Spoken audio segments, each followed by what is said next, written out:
A las 11:47 am, hora local, el centro de operaciones a bordo del HMS Coventry recibió una transmisión que redefiniría el concepto de una operación de abordaje en el Golfo moderno. El buque de carga MV Astra Dawn había guardado silencio 17 minutos antes. Su transpondedor AIS, el latido electrónico que todo buque comercial emite a través del océano abierto, simplemente había dejado de funcionar. No falló, se detuvo. Hay una diferencia, y cada oficial en ese centro de operaciones sabía exactamente lo que significaba. La comandante Sarah Okafor estaba en el puente en menos de 60 segundos. El puente de un destructor tipo 45 se eleva muy por encima de la línea de flotación, rodeado de cristal, con conjuntos de radar girando lentamente sobre él como algo vivo. Tenía la última posición conocida del Astra Dawn en la pantalla táctica antes de que su segundo oficial terminara su informe. 74 millas náuticas. El Coventry podía cubrir esa distancia en menos de 90 minutos a máxima velocidad, pero el Astra Dawn no iba a esperar 90 minutos. El cálculo se presentó de inmediato y era sombrío. El buque había transmitido por última vez desde una posición 38 millas náuticas fuera de las aguas territoriales yemeníes. A 38 millas había margen para actuar, a 12 millas no lo habría. Un barco secuestrado moviéndose a 10 nudos hacia esa línea la cruzaría en poco más de 3 horas. Un barco moviéndose a 14 nudos, la velocidad de servicio nominal del Astra Dawn, la cruzaría en 2 horas y 11 minutos. Okafor ordenó máxima velocidad antes de que el informe terminara. El Coventry llevaba 6 semanas asignado a las Fuerzas Marítimas Combinadas, 6 semanas de patrones de vigilancia, de rastrear contactos que no llevaban a ninguna parte, de observar embarcaciones de pesca y registrar sus movimientos para regresar a su posición sin nada que mostrar. La fuerza de tarea existía para demostrar que algo podía hacerse. Aún no lo había demostrado. Okafor comprendía que los cálculos de ese día validarían 6 semanas de presencia o confirmarían lo que los escépticos ya creían, que un buque de guerra podía patrullar 1 millón de millas cuadradas de océano y aún así llegar siempre demasiado tarde. Ordenó que el Wildcat despegara a las 11:52 am. La tripulación de cubierta no esperó a que el barco redujera la velocidad. El Coventry iba a 28 nudos cuando los rotores mordieron el aire y el aeronave se elevó desde la plataforma de popa, con el rocío en cascada sobre la cubierta de vuelo, mientras el casco cortaba una mar moderada. El piloto, señal de llamada Greystone, realizó un viraje ascendente y empujó el acelerador. El Wildcat no es el helicóptero más rápido del inventario, pero ya estaba en el aire y el Astra Dawn no se acercaba por sí solo. Greystone tenía una tripulación de 3 personas, él mismo, un copiloto, y en la cabina detrás de ellos un operador de sensores al que la tripulación llamaba Marsh, que no era su nombre, pero lo había sido durante el tiempo suficiente como para que ya no importara. Marsh se colocó detrás de la GPMG montada en la puerta, verificó la bandeja de alimentación y aseguró su arnés. Su mundo durante los próximos minutos, ¿cuántos? Nadie lo sabía, sería un rectángulo de océano abierto enmarcado por la puerta corrediza del helicóptero. Todo lo que importaba ocurriría dentro de ese rectángulo. El radar Sea Spray del Wildcat estaba activo antes de que salieran de la sombra de radar del buque. Greystone anunciaba la distancia mientras volaba, 60 millas, 53. La superficie del golfo debajo estaba marcada por olas con espuma, un viento del noroeste empujando un oleaje moderado que complicaría cualquier intento de abordaje más tarde. Lo anotó mentalmente y lo archivó. Después era después. Primero tenía que encontrarlos. A las 12:09 p.m., el radar detectó un contacto. Grande, de movimiento lento, rumbo 047 a 21 millas náuticas de distancia. El Astra Dawn desplazaba 18.000 toneladas. En el radar parecía una pequeña isla, pero había un segundo contacto, más pequeño, más rápido, situado a babor por la popa y moviéndose en la misma dirección. El segundo contacto iba a 14 nudos, no era un barco de pesca. Greystone cambió de rumbo y aumentó la velocidad. Marsh activó el sensor infrarrojo y esperó a que la resolución se aclarara. A 12 millas la imagen quedó nítida. El Astra Dawn estaba bajo y pesado en el agua, con la proa apuntando al noroeste, avanzando lentamente. A su lado, pegado al casco, como algo que se alimenta de él, había una embarcación pequeña. No una, dos.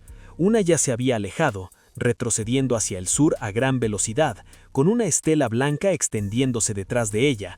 La otra seguía unida. Hombres en la cubierta.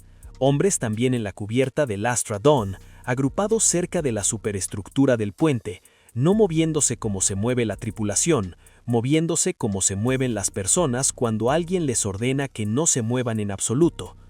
Marsh informó el contacto.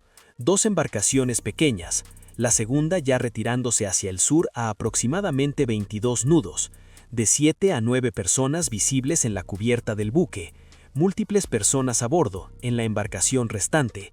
Pausó y luego añadió, un individuo en el alerón del puente, sin movimiento libre. La respuesta de la comandante Okafor fue en 4 palabras, permanezcan con el buque. La embarcación que se alejaba era el problema del señuelo. Se movía rápido, ponía distancia entre ella y la escena, y cada instinto decía perseguirla. Pero el hombre en el alerón del puente era el problema real. El hombre en el alerón del puente cambiaba todos los cálculos. Se podía recuperar la carga, se podía reparar un barco. No se podía deshacer la decisión de los próximos 60 segundos si uno se equivocaba sobre lo que le estaba pasando a él. Greystone descendió a 200 pies y estableció una órbita alrededor del Astra Dawn. Marsh mantuvo el sensor enfocado en el alerón. El hombre allí estaba de pie, que era algo. Estaba de pie con las manos a los lados, significaba que probablemente no estaban atadas. Miraba hacia el helicóptero, significaba que estaba consciente y orientado. Más allá de eso, Marsh no podía decir nada. La imagen térmica le daba forma, temperatura y movimiento. No le daba certeza, y la certeza era la única moneda que importaba aquí. El Coventry estaba a 49 millas náuticas, 51 minutos a la velocidad actual. La embarcación todavía adherida al casco del Astra Dawn no daba signos de soltarse. Quienquiera que aún estuviera a bordo de ese buque no había terminado lo que vino a hacer. A las 12:21 p.m., la embarcación aún adherida al casco del Astra Dawn comenzó a moverse, no alejándose del barco, más adentro a lo largo del casco, deslizándose hacia la popa, lenta y deliberadamente, de la manera en que algo se mueve cuando no quiere ser observado. Marsh lo siguió a través del infrarrojo, 2 hombres en la embarcación, uno en el motor fuera a bordo y otro agachado en la proa con las manos haciendo algo que Marsh no podía resolver a esa distancia. La imagen térmica le daba forma, temperatura y movimiento, no le daba certeza. Ese era siempre el problema, forma y calidad. Greystone descendió el Wildcat a 150 pies y rodeó la popa del Astra Dawn en un arco cerrado. La corriente descendente de los rotores golpeó el agua debajo, aplanando el oleaje en un círculo de superficie agitada que se extendía hacia afuera como una explosión lenta. Los 2 hombres en la embarcación miraron hacia arriba. Uno de ellos se cubrió los ojos con el antebrazo. El otro no se movió en absoluto, y ese fue el que Marsh mantuvo bajo el sensor. La quietud en un momento como este no era calma. La quietud era cálculo. En la cubierta del Astra Dawn, la tripulación agrupada no se había movido. 7 de ellos, quizás 8, pegados contra el mamparo frontal del bloque de alojamiento. Un hombre se sentaba aparte de los demás, con las piernas cruzadas en las planchas de cubierta, con la cabeza gacha.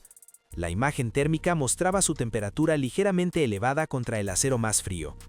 Había estado sentado allí el tiempo suficiente para que su calor corporal se transfiriera a la cubierta debajo. Eso le decía algo a Marsh sobre cuánto tiempo llevaba esto ocurriendo antes de que el transpondedor se silenciara. Más de 17 minutos. Más de lo que alguien en el centro de operaciones había asumido. Marsh transmitió la actualización. La tripulación parece asegurada en la proa. Un individuo aislado a media cubierta. La embarcación reposicionándose hacia la popa. Hizo una pausa, luego añadió. Se está transfiriendo algo. La palabra transfiriendo cayó en el centro de operaciones como una piedra en agua quieta. Okafor la procesó en silencio durante 2 segundos. Luego hizo la única pregunta que importaba. Dirección. Marsh observó una imagen térmica. El hombre agachado en la embarcación estaba levantando algo del Astra Dawn, Algo rectangular, denso, transportado con ambas manos y bajado cuidadosamente al casco de la embarcación en lugar de dejarlo caer. Hizo esto 3 veces en 90 segundos. Fuera lo que fuera, era lo suficientemente pesado como para importar y lo suficientemente valioso como para manejarlo con cuidado. La dirección es del buque hacia la embarcación, reportó Marsh. Están descargando. Los cálculos cambiaron de nuevo. Un secuestro que se convierte en una descarga significa que el plan original ha cambiado. Significa que alguien tomó una decisión. Significa que lo que vinieron a buscar lo han encontrado. Y ahora el cálculo ya no es sobre retener el barco, es sobre partir con lo que vinieron a tomar. La segunda embarcación, la que ya corría hacia el sur a 22 nudos, de repente tenía un sentido diferente. No era un señuelo, era la primera carga. Greystone reportó el estado de combustible.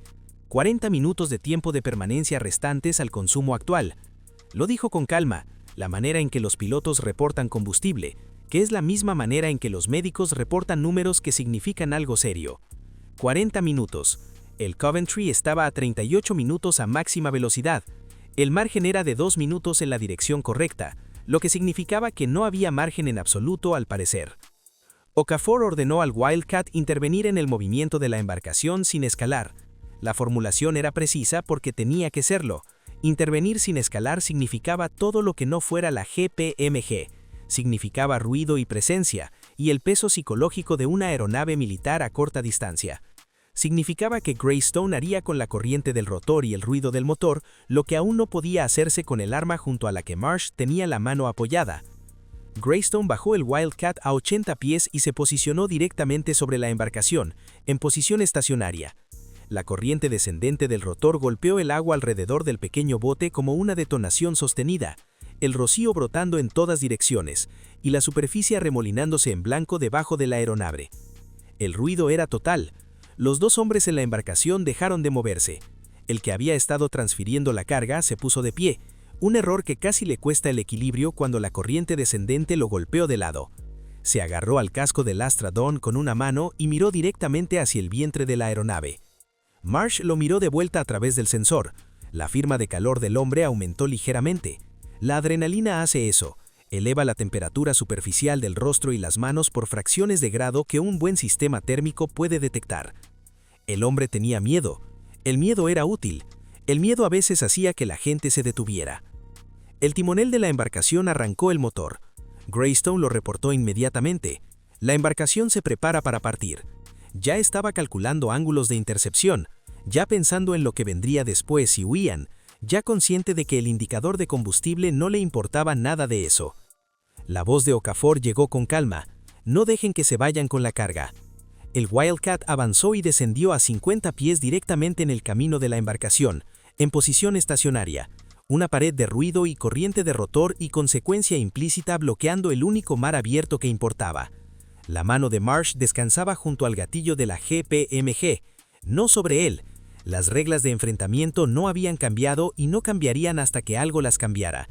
Pero su mano estaba donde necesitaba estar para cuando llegara ese momento, si llegaba, porque en la experiencia de Marsh el momento siempre se anunciaba a sí mismo y la única pregunta era si el cuerpo ya estaba posicionado para responder.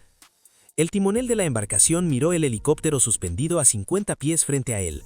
Miró el casco del Astra Dawn a su izquierda. Miró hacia el sur, donde la otra embarcación hacía tiempo que había desaparecido más allá del horizonte con lo que fuera que transportaba. Luego apagó el motor. El silencio repentino se cerró de todas las direcciones. Solo los rotores del Wildcat y el oleaje del Golfo golpeando el casco de madera de la embarcación y en algún lugar por encima de ellos los generadores del Astra Dawn funcionando. Indiferentes, la manera en que las máquinas son indiferentes a todo lo que ocurre a su alrededor. A las 12:58 p.m., la ola de proa del Coventry apareció en el horizonte sur. Marsh la vio primero en el radar, luego visualmente, una línea blanca trazada sobre el agua azul grisácea que se ensanchaba por minuto mientras 8.000 toneladas de buque de guerra cerraban la distancia a máxima velocidad. Los hombres en la embarcación también la vieron. Hubo un momento, quizás 3 segundos, en que nada se movió y nadie habló, y el único sonido era el océano y los rotores y el zumbido de 2 buques convergiendo en un solo punto. Las lanchas neumáticas rígidas tocaron el agua a la 1:03 p.m. 6 operadores por bote, con las armas levantadas, moviéndose rápidamente sobre el oleaje hacia el casco del Astra-Dawn. La embarcación estaba inmóvil. Los dos hombres a bordo tenían las manos visibles antes de que la primera lancha llegara a 100 metros. Habían entendido la geometría. La geometría era definitiva. El primer operador cruzó a la embarcación a la 1:07 p.m. Las bridas de plástico se cerraron. Y de nuevo, 2 hombres asegurados. La carga, 3 cajas metálicas, cerradas con llave, con marcas en un idioma que el equipo de abordaje fotografió antes de tocar nada, estaba en el fondo de la embarcación, empapada de sal y quieta. En la cubierta del Astra-Dawn, su tripulación ya se estaba moviendo, liberada, algunos de ellos sentándose de inmediato como si sus piernas simplemente hubieran decidido que ya habían terminado. El hombre que había estado sentado solo a media cubierta seguía sentado. No se puso de pie cuando los operadores llegaron a él. Solo miró hacia arriba y asintió una vez, lentamente, de la manera en que un hombre asiente cuando algo que no estaba seguro de que ocurriera, finalmente ha ocurrido. La segunda embarcación fue interceptada por una fragata francesa 67 millas náuticas al sur a las 2:34 p.m. 4 hombres. Carga adicional. Ningún disparo en ninguno de los 2 buques. El transpondedor del Astra-Dawn volvió a estar en línea a la 1:19 p.m., con su señal AIS reanudando su silencioso latido electrónico a través del océano abierto, indiferente como los generadores, transmitiendo posición y rumbo a quien escuchara, que ahora, finalmente, incluía a todos los que importaban.